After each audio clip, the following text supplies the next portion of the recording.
Está começando mais o programa Voz do Artista. Aproveita e deixa seu like, se inscreva no canal e ative o sininho de notificações para não perder nenhuma entrevista.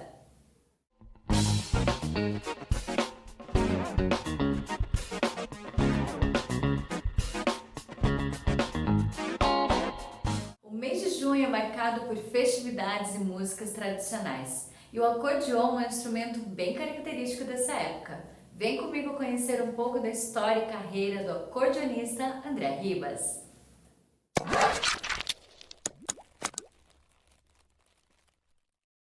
André, seja muito bem-vindo ao programa Voz do Artista. E já queremos saber qual foi a influência que despertou o seu interesse pela música e por esse instrumento tão marcante. Olá a todos. Muito obrigado pelo convite, Jennifer. Programa Voz do Artista. Bom, o acordeon, ele tá na minha vida desde sempre, né? Então essa pergunta é sempre difícil de responder. Como eu já disse anteriormente ali, eu comecei aos 9 anos de idade, mas antes disso eu já tocava teclado, já tocava bateria também. Meu pai tinha uma banda, então eu sempre mexia nos outros instrumentos, mas o acordeon estava ali perto já, só esperando para ser alceado, né? Só colocar a alça e sair tocando. A minha maior influência, respondendo a sua pergunta, ou a primeira influência foi o meu pai mesmo, que também toca acordeon, né? E, dentre outros instrumentos. Então ele foi o que me ensinou os primeiros passos e me ajudou no começo, inclusive me presenteou com um acordeon, né, para eu poder tocar. E ele tinha um acordeon grande, e daí ele trocou para um acordeon menor, porque eu tinha ali de 8 para 9 anos, né, o acordeon ficava mais alto que eu. Então ele acabou trocando um acordeão um pouco menor e me deu de presente para eu poder começar o desenvolvimento, né? E ali começou essa história toda. Então, o meu interesse por esse instrumento é quase que hereditário, né? Porque os meus avós também, tanto o paterno quanto o materno, tocavam acordeon, né? Não profissionalmente, mas tocavam. Então, já veio passando de pai para filho e assim a gente veio caminhando. E falando em acordeon, quais os nomes mais populares e por que eles mudam conforme o estado? Então, os nomes mais populares do acordeon no Brasil, de todos os tempos, talvez sejam Luiz Gonzaga, Dominguinhos, Sivuca, Albino Manique, os irmãos Bertucci, Luiz Carlos Borges, né, mais aqui para o sul, são os grandes nomes. E daí a gente teve ali mais para o sudeste Mariozan, né? E hoje em dia nós temos Toninho Ferragutti, Alessandro Kramer, que são os grandes expoentes junto com o Mestrinho, né? E muita gente boa que vem tocando acordeon aí Brasil afora, né? E muda, você perguntou que muda de estado para estado, mas acho que muda, essa mudança ela é maior ainda, né? Claro que o Brasil é um país continental, então os estados têm grandes diferenças, assim. Mas, por exemplo, eu sou muito fã de um cara que é americano, que é o maior representante do jazz no acordeon, né? Curiosamente, eu tenho vários livros dele, songbooks, um tá aqui, que é o Jazz Accordion. Esse aqui é um dos livros dele. Ele se chama Frank Marocco. Esse é o maior acordeonista de jazz de todos os tempos, né?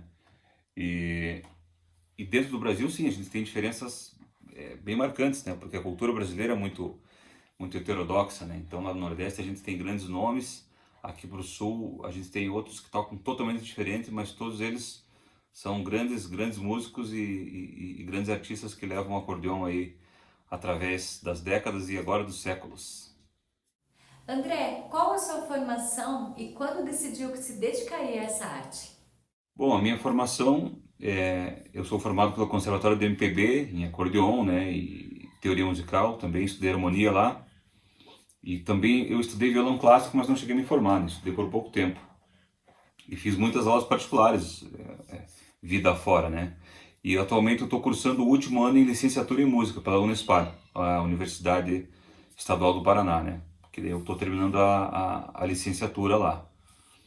E quando decidi que eu ia me dedicar a essa área, desde sempre, né? Eu acho que é uma coisa que a gente não decide muito, assim. Quando a gente vê, a gente já está inserido e já está de corpo e alma ali desempenhando, né? Conta pra gente a respeito da sua participação em 2016 no programa Encontro com Fátima Bernardes e o que isso acrescentou em sua carreira.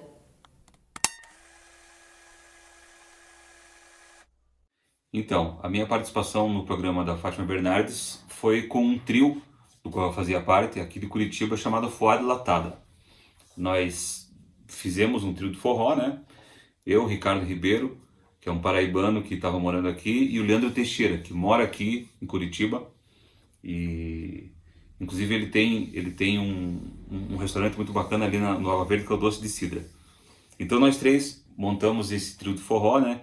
Eu tocando acordeon, o Leandro tocando percussão, zabumba, né? E o Ricardo voz e triângulo. Nós montamos o grupo em 2015. Em 2016, a gente se classificou para participar do Festival Nacional de Forró, né? Que é lá em Itaúnas, no Espírito Santo. E a gente foi até lá e a gente acabou ganhando esse festival. Então, a gente foi o grande vencedor do festival e o pessoal da produção do programa da Fátima Bernardes estava lá e pediu para a gente ir até o Rio para participar do programa dela. E o que isso mudou na minha carreira? Eu acho que mudou em vários aspectos, assim, para eu ser mais conhecido, né? Mesmo com um estilo que eu não tocava tanto, que é o forró, né? Hoje em dia eu até toco mais. E isso abriu algumas portas, aumentou esse meu networking, né? E a experiência foi muito boa, né? Foi só alegria. E como foi participar do musical Projeto Broadway Canta o Circo Místico? Então, participar também desse musical do Circo Místico foi um aprendizado muito grande. O musical em si já é muito bom, né? Com as músicas do Chico Buarque e do Edu Lobo, né? E nesse caso, aqui do Projeto Broadway, que é daqui de Curitiba, eu acabei tocando com grandes músicos da cena aqui e grandes arranjos também do Rodrigo Henrique, que é pianista e arranjador, né? E o show por si só é muito bom. A gente fez arranjos novos, a gente tocou arranjos novos, assim, frescos, né? E o pessoal do Projeto Broadway também é um pessoal muito caprichoso, né? Que faz esse trabalho de musical mesmo, que não é uma coisa muito comum ter aqui pro Sul, né? Então eles têm essa escola que faz esse trabalho. E para mim foi uma escola muito grande, né? Foi mais um aprendizado desses que a gente leva a vida fora. Recentemente você lançou seu primeiro disco, Acordeon Instrumental. Compartilha conosco sobre esse trabalho e o que significa para você.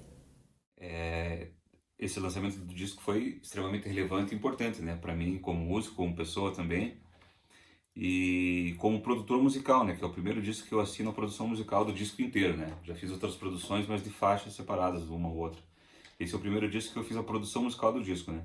Teve a direção musical do Daniel Bigliavaca e eu fiz a produção musical. E eu fiz a maioria dos arranjos também desse disco, né? O disco se chama Acordeon Instrumental e está em todas as plataformas ali. Apple Music, Pandora, Deezer, Spotify, YouTube também, né? YouTube Music, tá tudo lá. Então se digitar lá Acordeon Instrumental André Ribas, esse disco vai tá lá, que é o que eu lancei esse ano.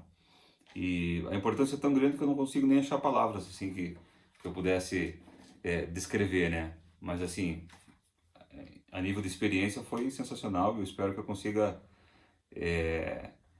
dentro em breve, desenvolver novos trabalhos dessa forma, dessa natureza, né? Dentro do música instrumental com o acordeon. E daí vai ter o acordeon instrumental 2 3 e assim vai.